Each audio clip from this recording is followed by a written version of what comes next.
புது கோபாலு 4:30 எஸ்கேப் ஆயிடுவானா. ஏன் மாப்பிள்ள இவ்வளவு பயம் உள்ளவன் ஏன் தனியா வேலைக்கு மாப்பிள்ளைய காணா?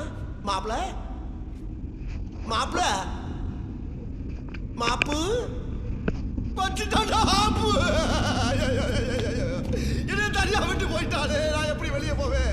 இங்கிருந்து ஒரு குலம் விட்டு வெளியே போடுவேன். நான் என்ன செய்வேன்? அட கோபாலு என்னை கூட்டிட்டு போடா.